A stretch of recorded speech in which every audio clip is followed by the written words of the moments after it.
오늘 이 시간 삶의 자리를 마무리하시고 또 하나님의 말씀을 사모하며 성전으로 달려나오신 모든 성도님들께 하나님의 도우심과 인도하심이 함께 하시기를 간절히 소망합니다. 자신의 재능을 믿고 여유를 부리다가 자기보다 재능이 부족한 거북이에게 달리기 경주에서 패배했던 토끼의 이야기를 우리는 알고 있습니다. 이 이야기가 주는 교훈은 아무리 재능이 뛰어나도 목표가 제대로 설정되어 있지 않은 사람은 실패할 수 있다라는 것을 말합니다. 그리고 그 과정에서 재능을 믿고 노력하지 않는 사람은 끝까지 열심을 내어 노력하는 사람에게 절대 이길 수 없다라는 것도 말하고 있습니다.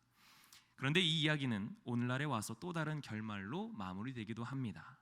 경주에서 패배한 토끼가 억울해서 방심했던 것을 후회하며 거북에게 다시 한번 경주를 제안합니다. 그 결과가 어떻게 됐을까요? 이번엔 토끼가 방심하지 않고 곧바로 결승전까지 전력 질주를 해서 이기게 됩니다. 거북의 끝없는 열심에도 불구하고 거북은 절대로 토끼를 이길 수 없습니다. 그렇다면 거북의 열심은 무의미했을까요? 그래서 거북이는 한 가지 묘수를 냅니다. 토끼를 향해서 내가 재경기를 허락해 줬으니 너도 재경기를 허락해 달라라고 합니다. 그러자 토끼는 또 그러자고 했습니다. 그런데 거북이는 이번에 토끼를 강가로 데려갑니다. 그리고서는 달리기 시합이 아니라 수영으로 이 강을 건너는 시합을 하자고 합니다. 결과는 어땠을까요? 당연히 거북이의 승리였습니다. 첫 번째 경기에서 거북이가 보여준 열심은 토끼가 방심을 했기 때문에 이길 수 있었습니다. 그러나 토끼가 목적을 분명히 하고 방심하지 않으면 거북이는 상대가 되지 않습니다. 그렇게 토끼가 방심하지 않는 달리기 시합에서 보였던 거북이의 열심은 큰 의미가 없습니다. 거북이는 수영에 목숨을 걸어야 했습니다. 수영 시합을 했어야만 했다는 것입니다. 거북이는 육지보다 물에 있어야 토끼를 이길 수 있는 것입니다. 그렇다면 우리의 열심은 어디에 있으십니까? 때론 내가 생각하기에 최선의 열심이라고 생각해서 열심을 냈는데 그 결과가 전혀 뜻하지 않은 결과를 가져올 때가 있습니다. 그러면 우리는 열심을 내었음에도 원하는 결과를 얻지 못했으니 실망하곤 합니다. 하나님께 불평불만도 합니다. 왜 내가 이렇게 열심을 다해서 신앙생활하는데 내 문제가 해결되지 않는 것입니까? 왜 나에게 복을 주지 않는 것입니까? 왜 하나님 가만히 계십니까? 이러면 나 더 이상 열심히 신앙생활 안 하겠습니다 라고까지 나아갑니다. 그런 분들에게 저는 감히 말씀드리고 싶습니다. 여러분의 열심을 내려놓으십시오. 아니, 열심을 낸다는 건 좋은 일인데 저 사람 지금 열심을 내놓으라고 하니 무슨 말인가 싶을 겁니다. 오늘 말씀을 잘 듣다 보면 이 말이 무슨 말인지 아시게 될 겁니다. 여러분 혹시 하나님의 음성을 직접적으로 들어보신 분이 계실까요? 하나님께서 누구누구 성도에게 직접적으로 하시는 말씀을 제가 이렇게 말하는 것처럼 들었던 적이 있으시냐고 여쭤본 겁니다. 그렇다면 하나님께서 나에게 어떤 일을 지시하거나 어떤 일을 계획하고 계실 때 분명한 사인을 주셨던 건 경험해 본 적이 있으십니까? 아무도 없으신 것 같은데 다시 한번 질문 드리겠습니다. 우리는 하나님의 음성을 그럼 들을 수 있을까요? 어떻게 하나님께서 말씀하실까요?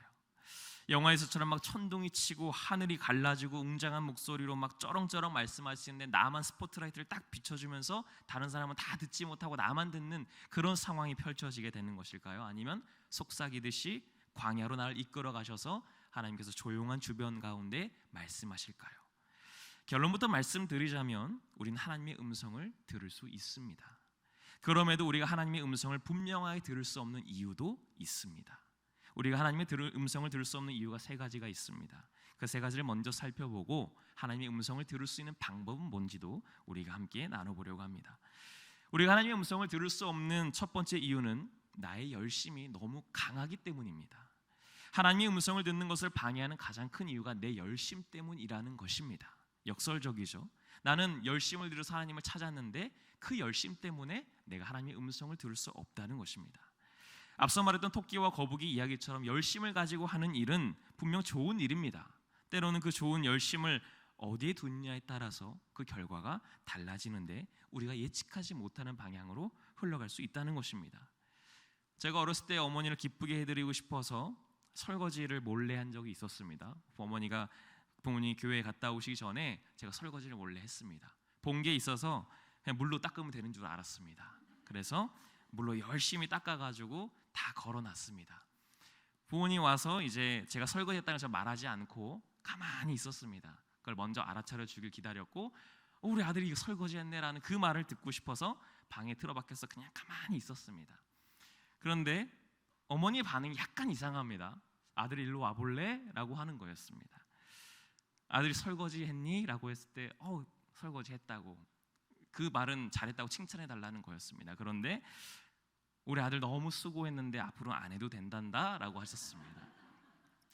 왜 그러면 저는 퐁퐁을 묻혀서 해야 되는데 그냥 물만 묻혀서 했기 때문에 어머니가 결국 다시 다 꺼내서 다시 해야 되는 수고를 드렸던 것이죠. 열심은 있었는데 그 방법을 몰랐으니 부모님이 다시 설거지를 해야 하는 그런 수고를 또 드렸던 것이죠. 하나님께서 보시기에도 마찬가지가 아닐까요? 우리가 열심을 내어서 봉사도 합니다. 전도도 합니다. 예배드리고 신앙생활을 열심히 합니다. 그런데 그 열심이 순수히 하나님을 위한 것이었나는 생각해 봐야 됩니다. 내가 하는 열심이 사람들의 인정을 받고 존경받기 위한 것은 아니었는지, 혹시 내 열심으로 인해서 누군가 상처받지는 않았었는지, 이렇듯 우리의 목적이 뚜렷하지 않거나 하나님께서 기뻐하시는가 기뻐하시지 않는가를 묻지 않는 열심은 오히려 하나님의 사역을 방해할 수 있습니다.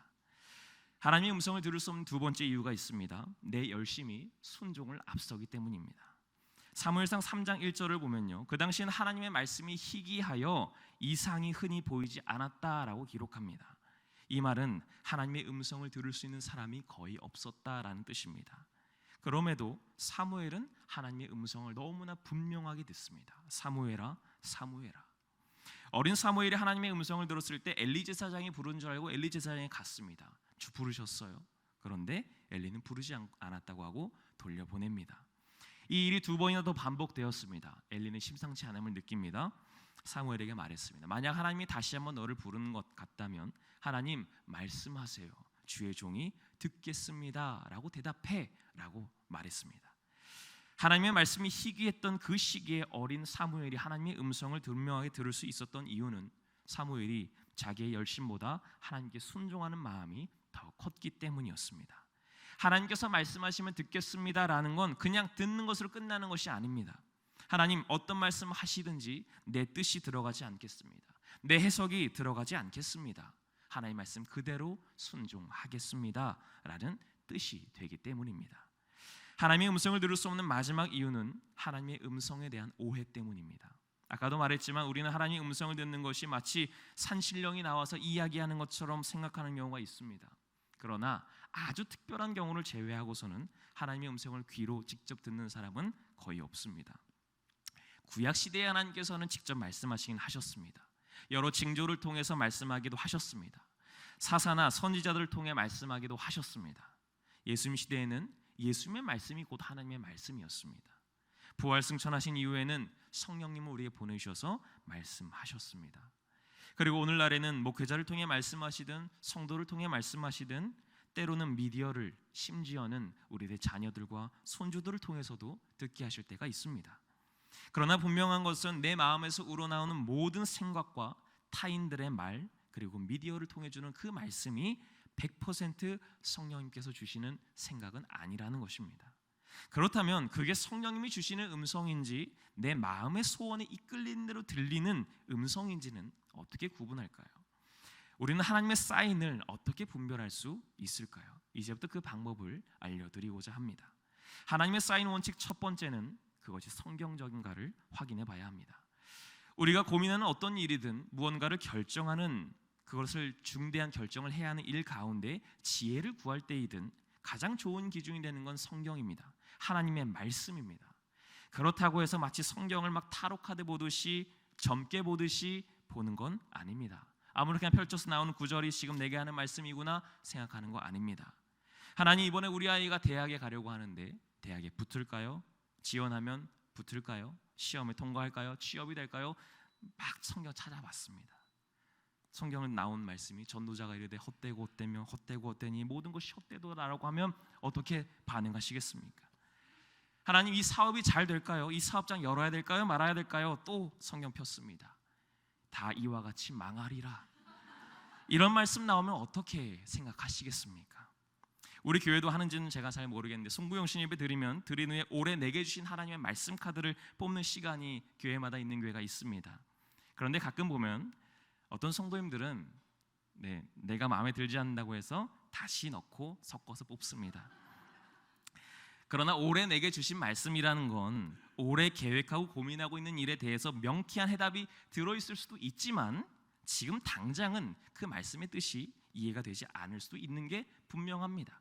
저도 그런 경우를 경험하고 다시 넣으려고 했는데 아버지가 손을 탁 맞고 뿌리쳤습니다.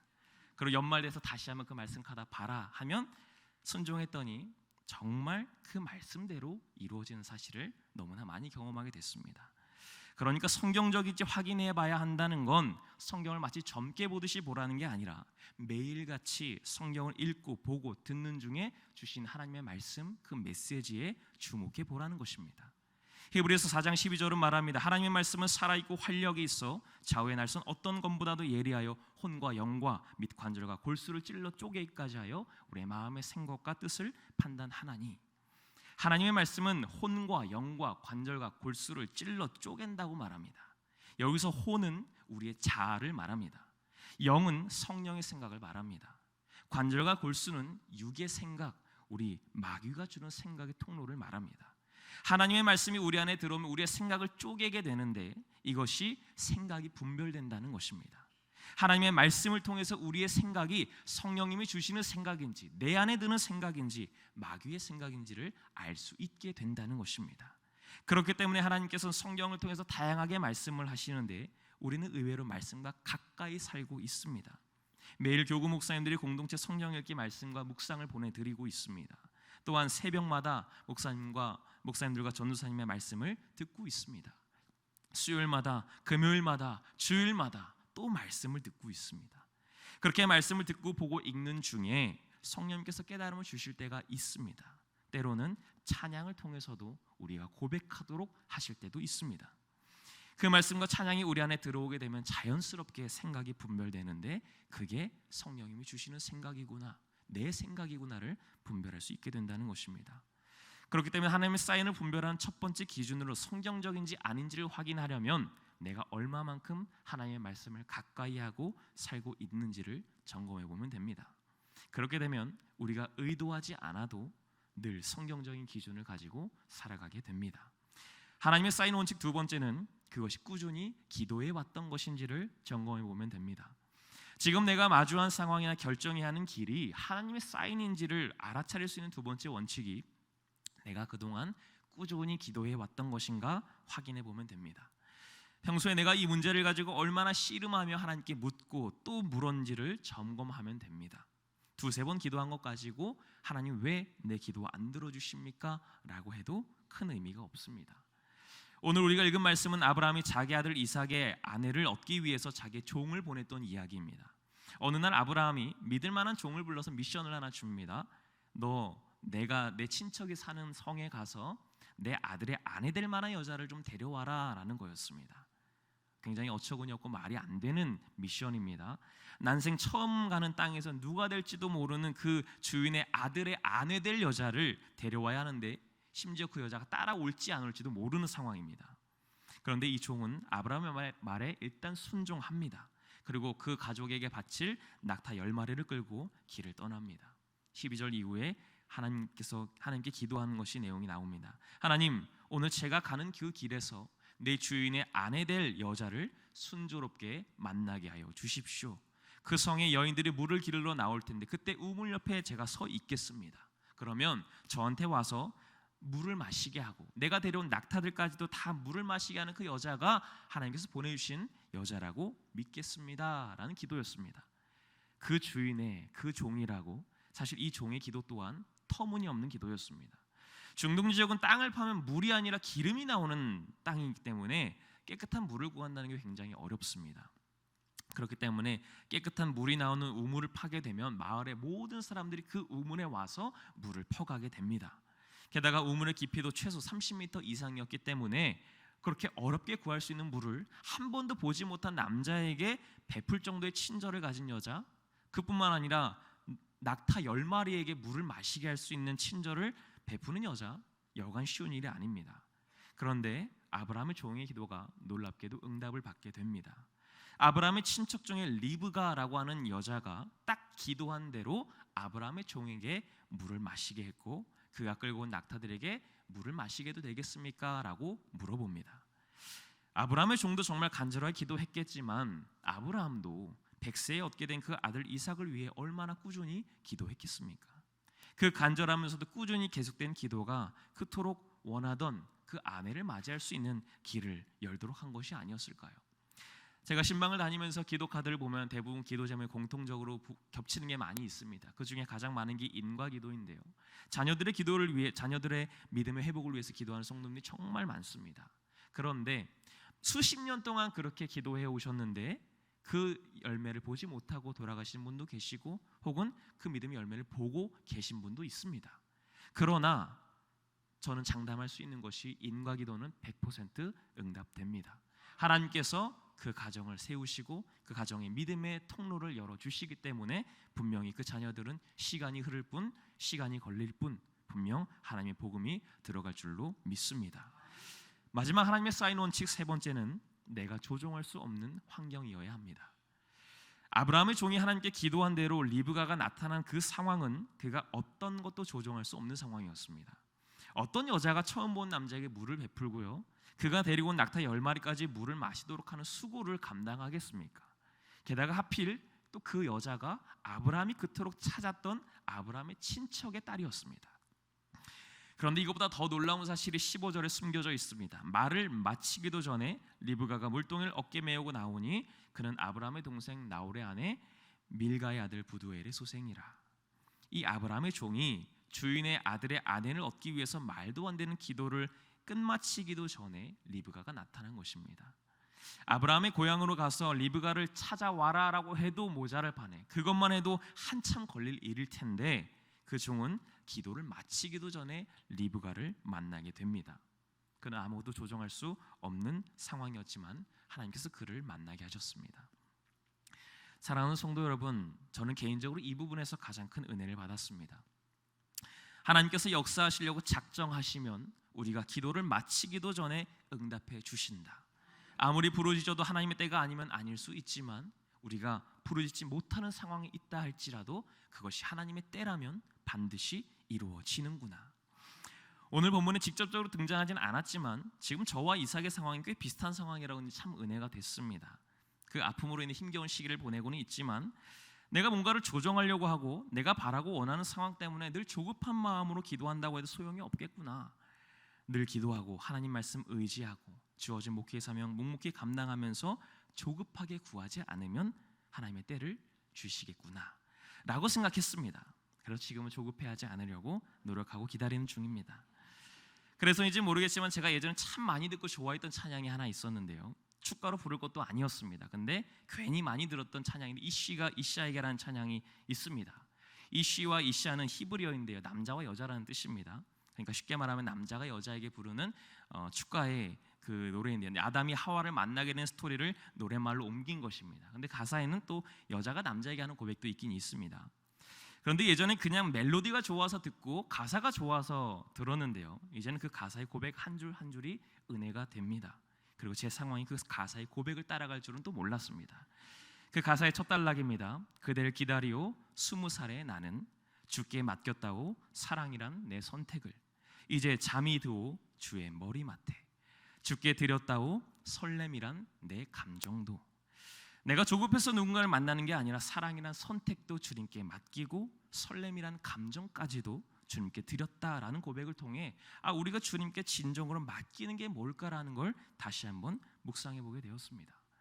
사랑하는 것뿐만 아니라 내 삶이 얼마나 하나님의 말씀에 맞춰 살고 있는지, 내가 얼마나 주님께 꾸준히 기도하며 살고 있는지, 내가 상황을 조정하려는 것보다 내가 얼마나 하나님을 믿고 의지하며 맡기고 살고 있는지, 하나님의 사인을 구별하는 이 기준과 원칙을 가지고 우리의 삶에 대입해 보면 그것이 하나님의 사인인지 내 생각인지 사단이 주는 생각인지를 구별할 수 있게 되지 않겠습니까? 나의 유익과 자랑을 위한 내 생각과 열심을 내려놓으시기 바랍니다. 그리고 그렇게 내려오는 열심의 자리에 하나님의 향한 열심을 채워 넣으시기 바랍니다. 하나님이라는 목표를 설정하고 진짜 하나님을 사랑하는 방법으로 그 열심을 채울 때 비로소 우리는 하나님의 음성을 분별하게 될 것입니다. 그렇게 될 때 비로소 하나님의 사인을 깨닫고 하나님께서 원하시는 그 삶에 내 삶을 맞추며 살아갈 수 있는 저와 여러분들의 삶이 되시기를 간절히 소망합니다. 기도하겠습니다. 이제는 우리 구주 예수 그리스도의 은혜와 하나님 아버지의 무한하신 사랑하심과 성령님의 감동감화 교통하심이 오늘 말씀을 듣고 내 뜻과 열심을 내려놓고 하나님을 기쁘시게 하는 열심과 방법으로 살아가며 그 뜻을 분별하며 말씀을 가까이하며 살아가길 소망하는, 그리고 또한 꾸준히 기도하며 오직 주님께만 맡기며 그 삶을 살아내기를 소망하는 새로운교회 모든 성도님들과 그 가정들 머리머리 위에 이제로부터 영원토록 함께 하옵시기를 간절히 축원하옵나이다. 아멘.